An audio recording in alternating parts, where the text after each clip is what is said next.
Lalu apa sebetulnya Malhamatul Kubra? Pada pertemuan sebelum Ramadan atau di bulan Ramadan ya, kalau tidak salah kita pernah membahas ini. Ya, bahwa Al-Malhamatul Kubra atau orang menyebutnya Armageddon itu diambil dari dua kata, Al-Malhamah dan Al-Kubra. Artinya peristiwa ini akan menyisakan bangkai manusia dalam jumlah yang sangat banyak. Ya, selesai sholat subuh berjamaah, Nabi SAW memerintahkan pintu masjidnya dibuka. Di saat pintu masjid itu dibuka, maka tampaklah Dajjal dan pasukannya dari Yahudi Isfahan yang berjubahkan Persia yang jumlahnya 70.000 orang. Dajjal akan datang ke tengah-tengah kalian diikuti oleh 70.000 pasukannya dari lembah Isfahan menggunakan jubah Persia.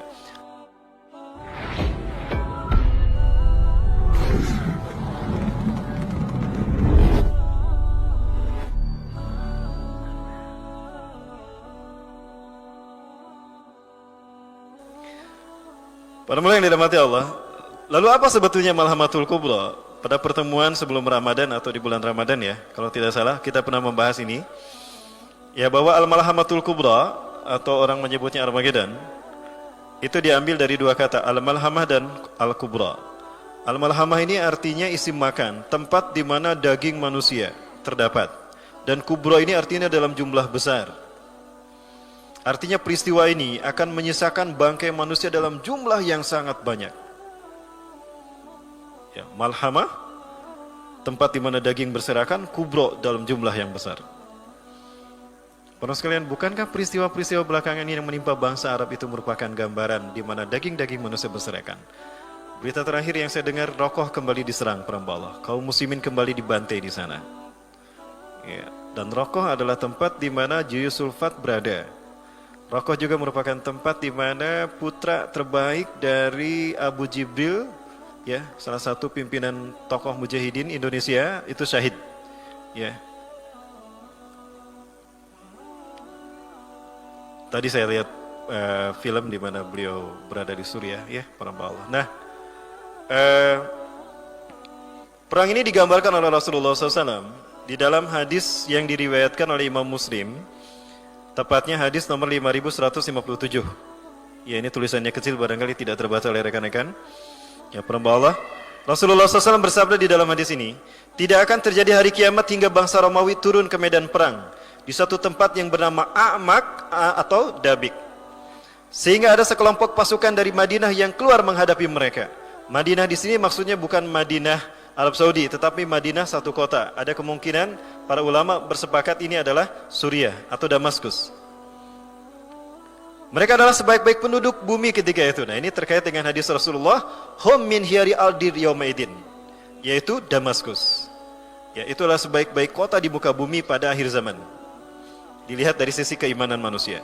Dan tatkala mereka berhadapan-hadapan, pasukan Romawi berkata, biarkanlah kami memerangi orang-orang yang menawan kami. Ya. Siapa maksudnya? Bangsa Romawi meminta agar orang-orang Romawi yang masuk Islam dan bergabung dengan pasukan mujahidin dikembalikan. Apakah kita peramba Allah, kalau tragedi Suriah kemarin, perang munculnya fraksi-fraksi jihad kaum muslimin, itu terlihat wajah-wajah Eropa. Salah satunya mereka, JMA, Jamaah Kaum Muslimin dari Eropa ini, mereka jamaah muhajirin, mereka hijrah ke sana. Mereka menyatakan diri masuk Islam, kemudian mereka bergabung langsung jihad bersama fraksi jihad yang ada di sana. Ya, ada kemungkinan kelompok inilah yang diminta untuk diserahkan kepada orang-orang Romawi ini. Kembalikan mereka, orang-orang yang telah menawan kami. Maksudnya, membawa nama Barat Romawi menjadi bagian dari pasukan kaum muslimin. Maka kaum muslimin menjawab, tidak, demi Allah, kami tidak akan membiarkan kalian memerangi saudara-saudara kami. Ya, karena mereka sudah seakidah. Karena seseorang yang sudah menyatakan diri masuk Islam, siapapun dia, haram kita mengucurkan darahnya dan haram kita mengambil hartanya. Rasulullah pernah menegaskan ini dalam salah satu hadisnya. Umirtu an uqatilan nas, aku diperintahkan untuk memerangi manusia. Hatta yaqulu la ilaha illallah Muhammadur Rasulullah. Sehingga mereka berkata, tidak ada Tuhan selain Allah, Muhammad utusan Allah. Faida fa'alu dalika, apabila mereka melakukan itu, mengucapkan dua kalimat syahadat, faqad asamu minni dima'uhum wa amwaluhum. Maka sungguh terlindung bagiku, terjamin padaku harta dan darah dan hartanya illa bihaqil Islam, kecuali dengan hak Islam. Apa maksudnya hak Islam?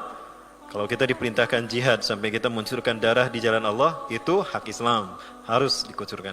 Artinya resiko, dan itu berpahala.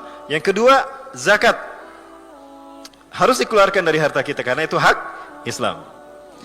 Baik, maka terjadilah peperangan antara mereka.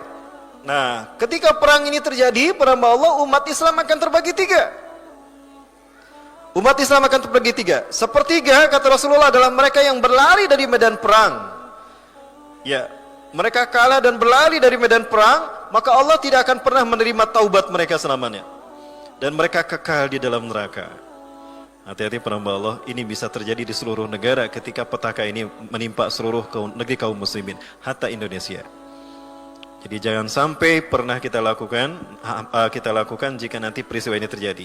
Kita lari dari medan perang dan tidak berjihad. Itu artinya kita tidak akan pernah diterima taubatnya dan kekal di neraka jahanam. Yang kedua, sepertiga dari mereka akan syahid di jalan Allah, akan gugur dan mereka sebaik-baik syuhada di sisi Allah. Dan sepertiga lagi yang terakhir, Allah memberikan kemenangan kepada mereka. Mereka tidak akan pernah terkena oleh fitnah apapun sampai panji-panji mereka berkibar di Baitul Maqdis atau Masjidil Aqsa. Baik, para hamba kemudian. Lalu selanjutnya mereka menaklukkan Konstantinopel. Di dalam hadis Rasulullah SAW ternyata Konstantinopel dikuasai kembali oleh kaum muslimin tanpa senjata.